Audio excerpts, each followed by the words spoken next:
प्यारे दोस्तों नमस्ते। आज मैं आपको वट सावित्री व्रत की कथा सुनाने जा रही हूँ, जो ज्येष्ठ मास की पूर्णिमा के दिन किया जाता है।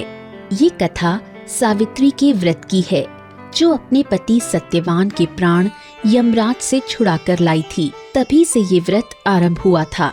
स्त्रियां अपने सुहाग की रक्षा और संतान की प्राप्ति के लिए ये व्रत करती हैं। वट वृक्ष बहुत पवित्र होता है, जिस पर ब्रह्मा, विष्णु, महेश तीनों विराजमान रहते हैं। स्त्रियां इसीलिए इस वृक्ष की पूजा करती हैं। महाभारत में एक बार युधिष्ठिर ने मार्कंडेय ऋषि से पूछा, ऋषिवर, पृथ्वी पर कोई अन्य स्त्री भी द्रौपदी की तरह पतिव्रता है, जो पतिव्रत धर्म निभाने के लिए पति के साथ वन में भटक रही है?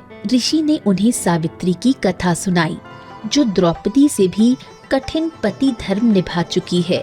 उन्होंने कहा, प्राचीन काल में मार्द्र देश में अश्वपति नाम का एक वीर तथा सत्यवादी राजा राज्य करता था। वो निसंतान था। उसने संतान की प्राप्ति के लिए पत्नी सहित यज्ञ का आयोजन कर 1,00,000 आहुति दी। 18 वर्ष के पश्चात ब्रह्मा जी की पत्नी सावित्री देवी ने राजा को एक तेजस्वी कन्या की प्राप्ति का आशीर्वाद दिया। रानी ने एक सुंदर कन्या को जन्म दिया, जिसका नाम उन्होंने सावित्री रखा। वो बचपन से ही माँ सावित्री की आराधना करती थी। एक दिन राजा ने देखा कि सावित्री विवाह योग्य हो गई है, तो वो वर की खोज करने लगे। जब योग्य वर नहीं मिला, तब राजा ने सावित्री से कहा, तुम मंत्रियों के साथ जाओ और स्वयं ही वर की तलाश करो। सावित्री ने उनकी आज्ञा मान ली और मंत्रियों के साथ निकल पड़ी। वो कई राज्यों, आश्रमों, तपोवनों और तीर्थों में भ्रमण कर वर का चयन कर वापस आ गई। उसने पिताजी को बताया, शाल्व देश के राजा घुमतसेन का सत्यवान नाम का पुत्र है, जिसे मैंने पति के रूप में चयन किया है। सावित्री के मुंह से सत्यवान का नाम सुनते ही नारद जी, जो उस समय सभा में उपस्थित थे, ने कहा, राजन, सावित्री का निर्णय ठीक नहीं है। यूं तो सत्यवान योग्य वर है, पर आज से ठीक 1 वर्ष बाद उसकी मृत्यु निश्चित है। नारद जी की बातों ने उन्हें चिंता में डाल दिया। उन्होंने सावित्री से दूसरा वर ढूंढने को कहा, पर सावित्री अपनी बात पर अड़ी रही। उसका तर्क था कि जिसे उसने एक बार वरण कर लिया, उसे कैसे त्याग सकती है। अब वही उसका पति है। विवश होकर राजा ने शुभ मुहूर्त देखकर सत्यवान से सावित्री का विवाह कर दिया। इच्छा अनुसार पति पाकर सावित्री बहुत प्रसन्न थी। दोनों आश्रम में आनंद पूर्वक रहने लगे, पर सावित्री के मस्तिष्क में नारद जी की बातें अंकित हो गई थीं। उसे पता था, ज्येष्ठ मास की द्वादशी के चौथे दिन पति की मृत्यु हो जाएगी। जब वर्ष पूरा होने को आया, तो द्वादशी से उसने 3 रात्रि का व्रत रखने का निश्चय किया। वो प्रतिदिन माँ सावित्री की नियम से पूजा, ध्यान आदि करती थी। चौथे दिन उसने पितरों और देवताओं को अर्घ्य देकर सास ससुर को प्रणाम किया। आश्रम में सत्यवान रोज लकड़ी लेने जंगल जाता था।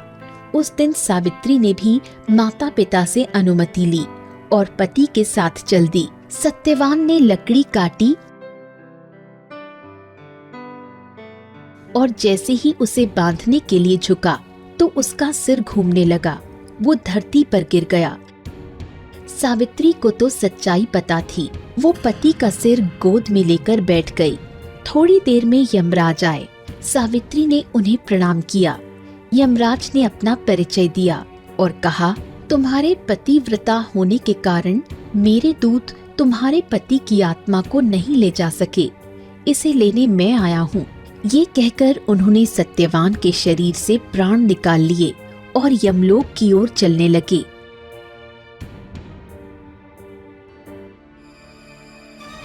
सावित्री भी उनके पीछे पीछे चलने लगी। जब यमराज ने उसे पीछे पीछे आते देखा, तो उसे लौटने को कहा। सावित्री ने कहा, पति के पीछे चलते हुए मुझे कोई कष्ट नहीं हो रहा है, क्योंकि स्त्रियों का एकमात्र आश्रय उसका पति है। इसलिए मैं साथ साथ जा रही हूँ।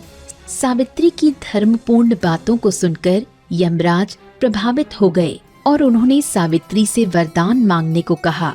सावित्री ने अपने वनवासी और अंध सास ससुर के लिए आँखों की ज्योति मांगी। यमराज तथास्तु कहकर आगे बढ़ गए, पर सावित्री वर पाकर भी नहीं लौटी।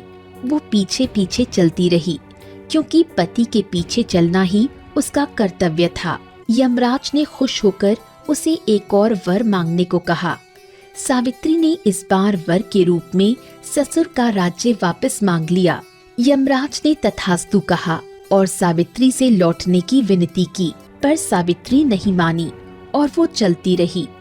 तब यमराज ने उसे तीसरा वर मांगने को कहा। सावित्री ने इस बार अपने लिए सौभाग्य और 100 पुत्रों की माता होने का वर मांगा। यमराज ने उसे भी स्वीकार कर लिया। इस पर सावित्री ने कहा, आपने मुझे पुत्रवती होने का वरदान दिया है, पर मैं तो पतिव्रता नारी हूँ। पति के बिना आपका ये वचन कैसे पूरा होगा।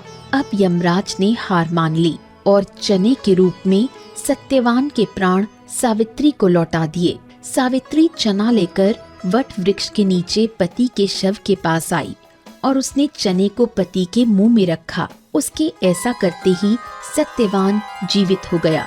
वो खुशी खुशी अपने राज्य में आए तो उन्होंने देखा कि पिता को उनका राज्य मिल गया था। उनका अंधापन भी ठीक हो गया था। ये सब सुखपूर्वक परिवार के साथ रहने लगे। अब मैं आपको वट सावित्री व्रत की पूजा विधि बताती हूँ। इस व्रत में औरतों को पूरे दिन व्रत रखना चाहिए। उन्हें सवेरे उठकर स्नान आदि करके, श्रृंगार करके घर में पूजा करनी चाहिए। फिर सूर्य देव को तांबे के बर्तन में लाल फूल के साथ अर्घ्य देना चाहिए। फिर बट वृक्ष के नीचे जाकर उसे जल से संचित कर फल पुष्प आदि चढ़ाना चाहिए। वहां सावित्री देवी की मूर्ति रखकर वस्त्र श्रृंगार का सामान चढ़ाना चाहिए। फिर वृक्ष की परिक्रमा करनी चाहिए।